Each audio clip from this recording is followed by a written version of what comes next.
Hey everyone, welcome back. Today we're going to be talking about the road to the Platinum Trophy for the 2024 Game of the Year Astro. This game isn't necessarily brutally difficult. It doesn't have a long grind. It's not a 100-hour commitment, and it's not overly complex or complicated. But by the end of it, I did realize that this game's Platinum experience is generally worth it because I think that this game is a valuable Game of the Year, and it won that award for a reason. So with that being said, let's talk about what that journey entailed and how it affected me overall. But if you like content like this, please make sure you like and subscribe and leave a comment down below. I do make an effort to respond to every single comment, and I can't wait to talk to you guys more about this game.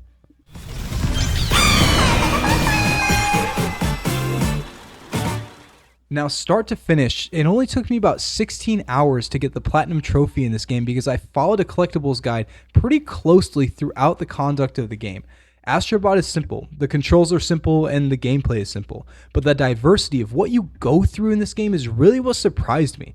Every world feels distinct, every level introduces new mechanics, new power-ups, new ideas, and none of it overstays its welcome.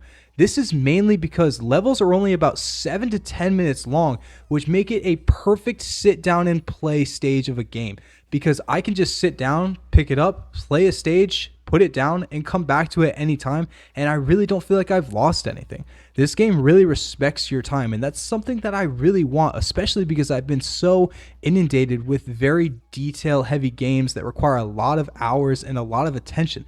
This game is simple. I picked it up, I played it, I followed a collectible guide, and I really had a fun time with the different worlds that this game threw at me. One of my favorite aspects of Astro is how it clearly celebrates PlayStation's history. The callbacks to God of War and Uncharted were fantastic and honestly my favorite parts of the game. You can tell that there was real love put into honoring Sony's legacy. And there are 301 collectible bots, all from different IPs and different games throughout the entirety of PlayStation.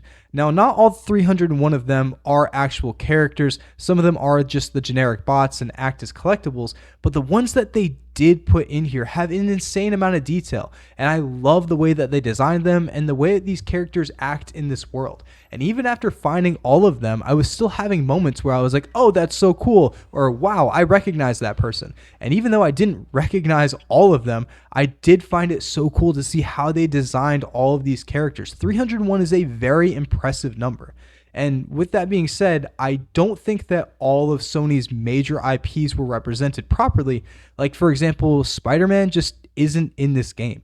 And although I don't know all of the legal ramifications of including Spider-Man in this game or any of those IPs similar to that, I was surprised not to see that, especially with me being a big Spider-Man fan and that being such a big character throughout the world.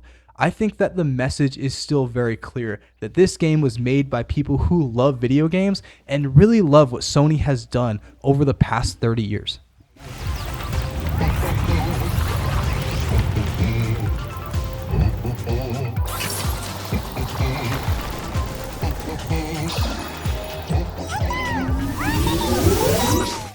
When it comes to getting the Platinum Trophy in this game, you do have to find every collectible in the game, and that can be very overwhelming for a lot of different platformers, especially when there are thousands of them, but not here. Astro does something really smart. It makes the collectibles approachable and rewarding. They're not overly hidden and they're not too difficult to find, especially not to the point of frustration, and if you have a guide, it can actually be really easy.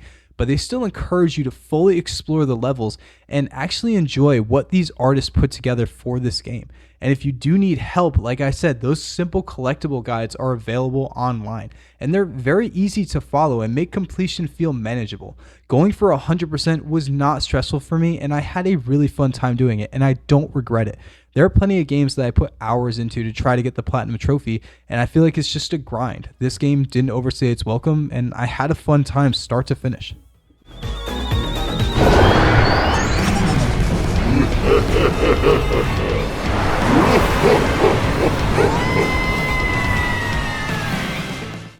After completing this game and finding all of the collectibles, I only needed another 90 minutes to mop up all of the final trophies, and that's a well-balanced platinum. Because the game doesn't overstay its welcome and it's only there for about 15 hours, it did not deter me from going back and doing what I needed to do to get these final trophies, and it wasn't a grind, it was something that I actually wanted to do. I will say that the gotcha lab at the end is RNG, and if you don't have enough coins, you're going to have to replay some levels in order to get those coins so you can get what you need to get the platinum. But realistically, it only took me about 30 minutes to do this, and I had a good time farming for these coins. Thankfully, in the end game, there is a really easy level that you can return to multiple times to get coins quickly, and that's the key difference here from this game to many other games that I've committed my time to. The platinum respects my time in this game. It wasn't obnoxious, it wasn't artificially padded, and it felt like a natural extension of finishing the game. It was something I actually wanted to do, which is something I don't always feel when I commit myself to games like this.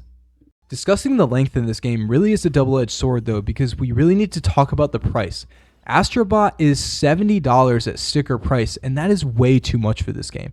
This game is beautiful. This game respects a lot of wonderful things that Sony has done throughout the years, and this game is the game of the year 2024. But this game is not worth $70.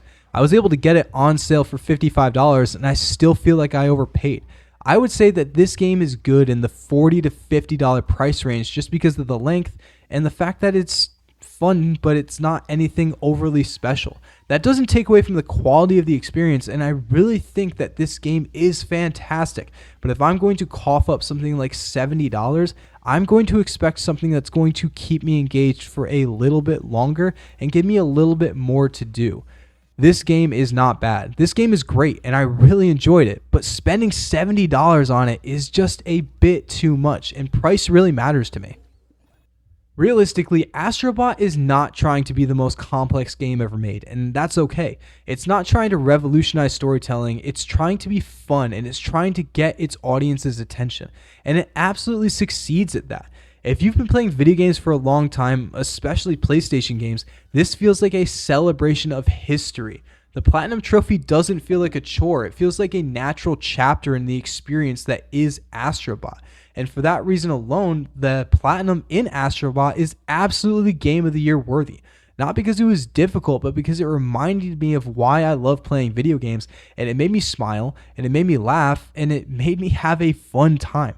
I really think that if you can find Astrobot on sale, or you can commit yourself to spending the money to buy the game, you're going to have a great time with it. I can't imagine picking this game up and just not enjoying it. I think everyone has something in this game that they'll enjoy, and I give it my highest recommendations.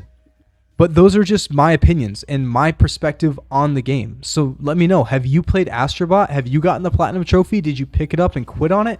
Or have you been playing it since it launched? Let me know what you think in the comments. As I said before, I can't wait to discuss it with you, and I look forward to talking to you guys in the next one.